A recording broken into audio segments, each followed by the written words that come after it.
Hello my friend, I hope this video finds you well. Today I'm going to be taking a look at how we can maximize stereo width to our advantage to keep our mix interesting without reaching for stereo widening plugins and by thinking narrow. Let's dive straight in. If you want to get your hands on these stems and mix this track, you'll find it within my brand new course Pro Mix Method, which is 100% free. I've designed it specifically for anyone who's feeling frustrated right now with the results they're getting out of their home studio.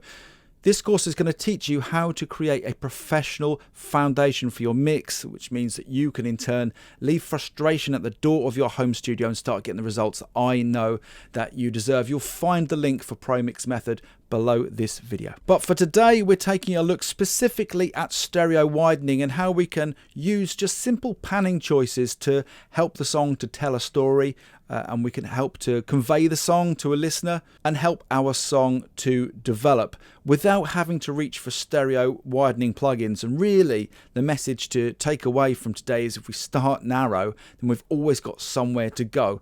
So let's take a look at how I've done that on this panning journey, if you like, with these guitars. So the song starts off with a stereo recorded acoustic guitar.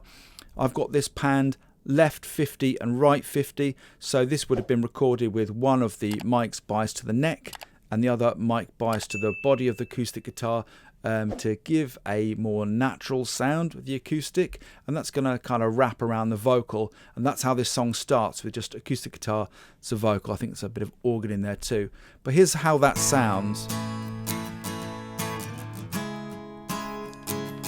But as the song develops and we get onto verse 2, we've got some more acoustic guitars. Now these are double tracked acoustic guitars and they're going hard left and hard right. They're kind of adding some really nice rhythm and jangle and air to the fringes of the mix. And we're moving on to a new step of the mix where the drums come in.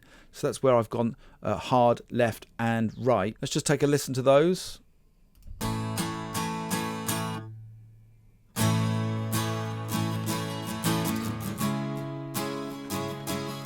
Also happening in verse 2, we've got some rhythm electric guitars. Let's take a listen to those coming in too.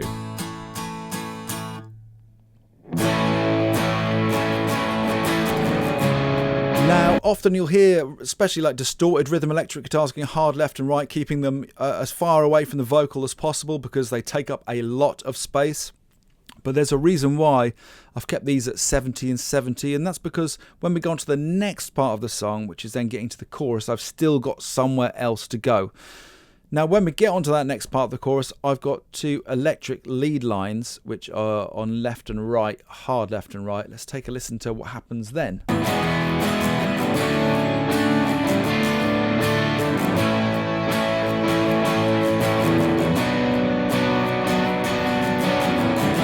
So as we've developed from that song, we're all the way up to the guitar solo, which is panned straight down the middle. Let me show you that too.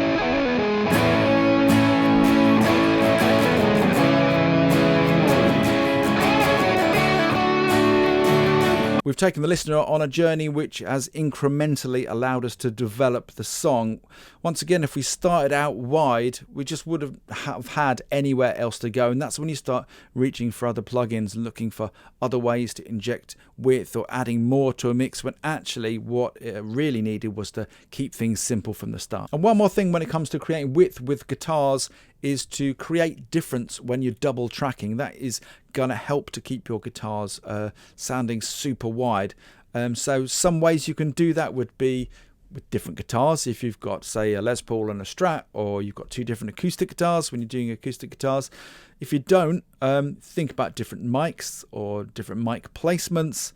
And if you're working with electric guitars, think about amp sims. Within all amp sims, you're going to have some sort of miking option, or you can change the heads around, drop a bit of gain, just creating a bit of difference. That's going to really help your guitars to have more width within the mix when it comes to panning them left and right. Next up, let's take a look at vocal choices too. So I've got one lead vocal which is going straight down the middle, but I've also got my backing vocals in this song, and I think of backing vocals like cradling a vocal. So rather than going too wide, I kind of want to keep the message of the vocal relatively down the middle, and I don't want to get the vocals getting cluttered up with the guitars either.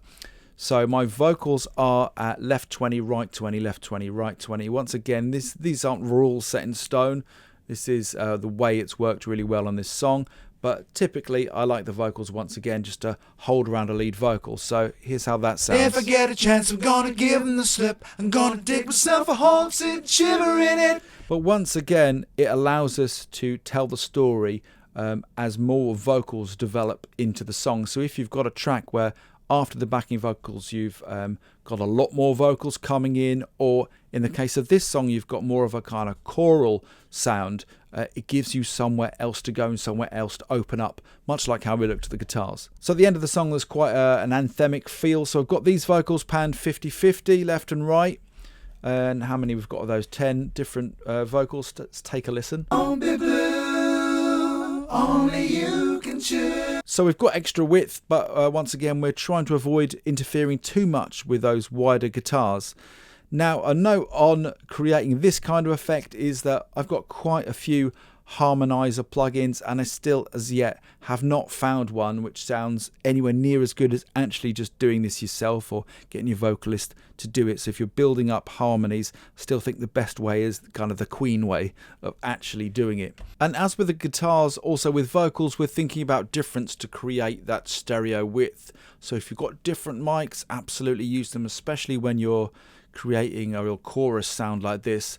But also with backing vocals, use space to your advantage as well. So if you've got your main vocal and you're right down the barrel of the mic here, when it comes to the backing vocals, take a step back. That's going to help the backing vocal to find its place. And again, if you've got multiple vocals like this, 10 or 20 vocals, then be back even further or move around the mic in different places.